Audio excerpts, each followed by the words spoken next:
Hello everyone, welcome to Ren's world. എൻ്റെ എല്ലാ സബ്സ്ക്രൈബേഴ്സിന് പ്രത്യേകം നന്ദി അറിയിക്കുന്നുണ്ട്. പിന്നെ പ്രേക്ഷകരോട് സബ്സ്ക്രൈബ് ചെയ്യാൻ അഭ്യർത്ഥിക്കുന്നു. ഇന്ന് നമ്മൾ ഉണ്ടാക്കാൻ പോകുന്നത് നല്ല രുചികരമായ ഗീ റൈസ് അഥവാ നെയ്ച്ചോറാണ്. ഇത് നമ്മൾ ഉണ്ടാക്കാൻ പോകുന്ന കൈമ റൈസ് അല്ലെങ്കിൽ ജീരകശാല അരി അല്ലെങ്കിൽ ബിരിയാണി അരി എന്ന് അറിയുന്ന ഒരു റൈസാണ് ഉപയോഗിക്കുന്നത്. ഞാനിവിടെ എടുത്തേക്കുന്നത് ഒരു 3 ഗ്ലാസ് കൈമ അരിയാണ്. ഇത് നന്നായിട്ട് കഴുകി നമ്മൾ സോക്ക് ചെയ്ത് വെക്കുന്നുണ്ട്.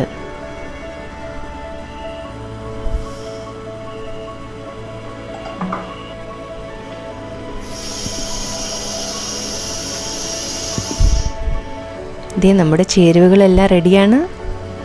നമുക്ക് തുടങ്ങാം. ഞങ്ങളിവിടെ ഉപയോഗിക്കുന്ന ഒരു നോൺ സ്റ്റിക്ക് പാനാണ്. അതാണ് ഏറ്റവും സൗകര്യം. 4 ടേബിൾ സ്പൂൺ നെയ്യ് ഒഴിക്കുന്നുണ്ട്. അത് നന്നായിട്ട് ചൂടായി വരുമ്പോൾ നമുക്കതിലേക്ക് കാഷ്യൂനട്ടും ഉണങ്ങിയ മുന്തിരിങ്ങയും ചേർത്ത് കൊടുക്കാം.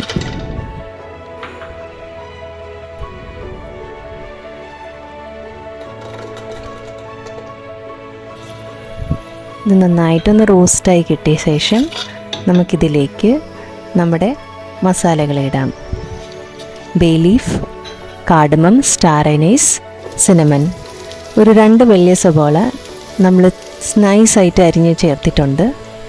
പിന്നെ ഒരു പച്ചമുളകും ചേർത്തിടുന്നുണ്ട്. ഈ സമയത്ത് 1/2 ടീസ്പൂൺ ജിഞ്ചർ ഗാർലിക് പേസ്റ്റ്. എല്ലാം കൂടി നന്നായിട്ടൊന്ന് റോസ്റ്റ് ചെയ്ത് കിട്ടണം. ബ്രൗൺ ആവാൻ പാടില്ല.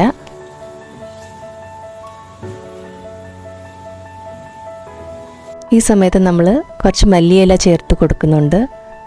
മല്ലിയില ഈ സമയത്ത് ഇടുമ്പോൾ നല്ലൊരു ഫ്ലേവർ ചോറിന് കിട്ടും.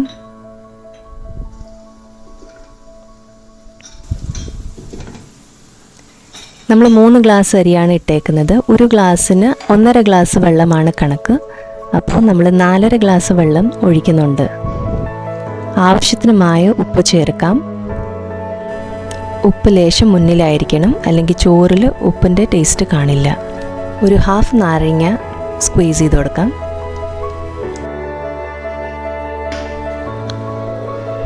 എല്ലാം കൂടെ ഒന്ന് ഇളക്കി കൊടുത്തിട്ട് ഈ വെള്ളം ഒന്ന് തിളച്ച് കിട്ടുന്നവരെ നമുക്ക് അടച്ചു വയ്ക്കാം.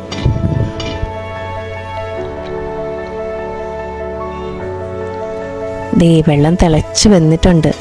ഇപ്പം നമുക്ക് നമ്മുടെ കൈമ റൈസ്, കുതിർത്ത് വെച്ച കൈമ റൈസ് ഒന്ന് ചേർത്ത് കൊടുക്കാം.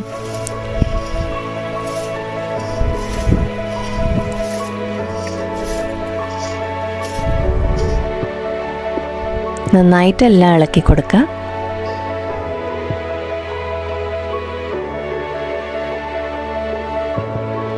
ഒന്ന് ബോയിലാവുന്നവരെ നമുക്കിത് അടച്ചു വയ്ക്കാം. ആഹാ, എന്ത് നല്ല സുഗന്ധം! ഇടയ്ക്കിടയ്ക്കൊന്ന് ഇളക്കി കൊടുക്കേണ്ടി വരും. നോൺ സ്റ്റിക്ക് ആയതുകൊണ്ട് അടി പിടിക്കുന്ന പേടി വേണ്ട.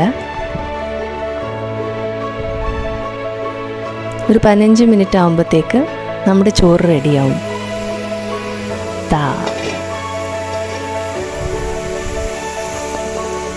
അരിയിൽ ചെറിയ ഒരു വെള്ളത്തിൻ്റെ മയമുണ്ട്. അതിൻ്റെ പേരിൽ നമ്മളിത് കുറച്ചുകൂടെ നേരം ഒരു 5 മിനിറ്റോടെ അടച്ചു വെച്ചിട്ടൊന്ന് വേവിക്കും.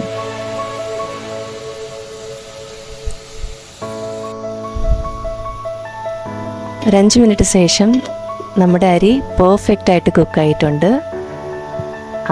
എന്താ രസം കാണാൻ! കഴിക്കാൻ അധികം ടേസ്റ്റാണ്.